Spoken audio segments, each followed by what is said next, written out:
Assalamualaikum warahmatullahi wabarakatuh. Perkenalkan, nama saya Siti Jubaidah. Saya adalah mahasiswa di UIN Antasari Banjarmasin, jurusan Ilmu Al-Quran dan Tafsir, Fakultas Usuluddin dan Humaniora. Tujuan pembuatan video ini adalah untuk memenuhi tugas mata kuliah jurnalistik. Oke, baiklah teman-teman semua, sekarang saya berada di sebuah museum, yaitu Museum Lambung Mangkurat. Dan saya akan mengajak teman-teman semua untuk melihat kondisi-kondisi peninggalan sejarah yang berupa koleksi yang diletakkan di Museum Lambung Mangkurat ini. Baiklah, langsung saja kita lihat. Museum Lambung Mangkurat merupakan salah satu museum bersejarah yang ada di Kalimantan Selatan. Bangunan seluas 2.000 meter persegi dan luas lahan kurang lebih 15.000 meter persegi diresmikan pada tahun 1979 oleh Kementerian Pendidikan dan Kebudayaan Republik Indonesia. Jika kita lihat dari arsitektur bangunan, pada bagian atap museum ini terlihat melambung tinggi. Hal ini merupakan gambaran ciri khas kebudayaan rumah adat suku Banjar. Lalu, apa saja peninggalan bersejarah di museum ini? Oke, sekarang saya sedang berada di ruang Flora dan Fauna yang terletak di lantai 2 pada bangunan utama museum ini. Ruang ini menyimpan berbagai koleksi flora dan fauna khas Kalimantan. Contohnya seperti buaya sampit yang merupakan buaya asli, kemudian diawetkan dan diletakkan di Museum Lambung Mangkurat. Selain ruang flora dan fauna, masih banyak lagi ruang yang menyimpan berbagai koleksi sejarah, baik itu sejarah peninggalan Belanda maupun sejarah yang menunjukkan adat istiadat kebudayaan Banjar. Misalnya, dedapuran masyarakat Banjar, hingga pelaminan-pelaminan yang digunakan kerajaan serta pakaian adat Banjar. Baiklah, sekarang kita beralih ke ruang kain. Ruang yang menyimpan koleksi kain hasil tenun kebudayaan masyarakat Banjar. Kain tenun sudah ada sejak abad ke-8 sebelum Masehi, dan sekarang peninggalan-peninggalan bersejarah berupa kain tenun itu telah dipamerkan di ruang kain. Museum Lambung Mangkurat juga menyimpan koleksi alat musik khas suku Banjar. Suku Banjar adalah suku yang tidak lepas dari kebudayaan musik klasik, seperti musik panting dan musik gambus. Selain itu, Museum Lambung Mangkurat juga menyimpan berbagai koleksi keramik. Koleksi keramik tersebut tersimpan rapi dan dipamerkan di ruang keramik. Ruang ini menyimpan berbagai koleksi keramik khas dari kerajaan dan peninggalan dari Cina serta Thailand yang didapatkan ketika Cina dan Thailand berniaga ke kerajaan Banjar.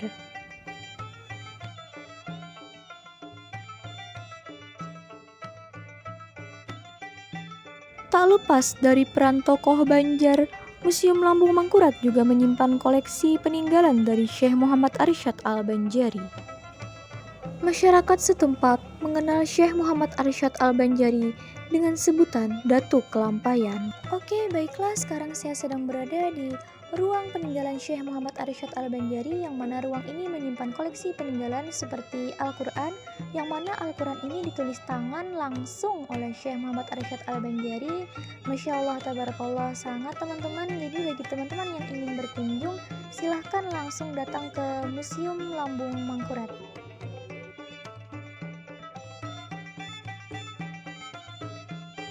Selain peninggalan dari Syekh Muhammad Arsyad Al-Banjari, ada pula ruang yang dikhususkan untuk menyimpan koleksi lukisan peninggalan Gusti Solihin. Beliau adalah seniman lukis yang berasal dari keturunan bangsawan kerajaan Banjar. Ayahnya bernama Gusti Hasan. Lukisan-lukisan karya Gusti Solihin telah banyak dikirimkan ke luar daerah, bahkan ke luar negeri. Nah, itu tadi berbagai koleksi-koleksi peninggalan bersejarah yang ada di Museum Lambung Mangkurat. Kemudian, siapa saja yang boleh mengunjungi Museum Lambung Mangkurat ini? Jadi, Museum Lambung Mangkurat ini boleh dikunjungi oleh siapa saja masyarakat umum dengan tiket masuk seharga Rp5.000 Dan di manakah letak Museum Lambung Mangkurat ini? Maka letaknya adalah di Jalan Ahmad Yani, Banjarbaru, Kalimantan Selatan. Kemudian mengenai bagaimana akses jalur untuk menuju ke Museum Lambung Mangkurat.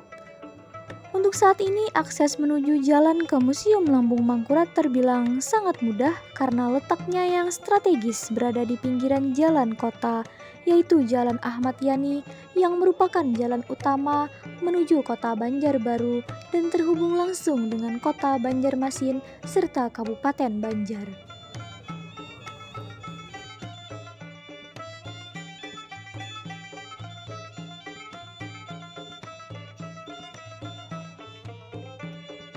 Sekarang kita bahas mengenai mengapa Museum Lambung Mangkurat dibangun di kota Banjarbaru, mengapa tidak di kota Banjarmasin? Bukankah pada saat itu Banjarmasin adalah ibu kota Kalimantan Selatan? Nah, jadi jawabannya adalah karena pada saat itu Banjarbaru merupakan kota madya atau kota kedua yang statusnya sebagai kota perencanaan pembangunan wilayah Provinsi Kalimantan Selatan. Dan kenapa sekarang kondisi museum ini terlihat sunyi? Karena dalam keadaan pandemi COVID seperti sekarang, petugas mengadakan pengawasan yang cukup ketat untuk membatasi kunjungan ke Museum Lambung Mangkurat, sehingga para pengunjung hanya dapat berkunjung pada saat pukul 8 pagi hingga pukul 1 siang waktu Indonesia bagian tengah.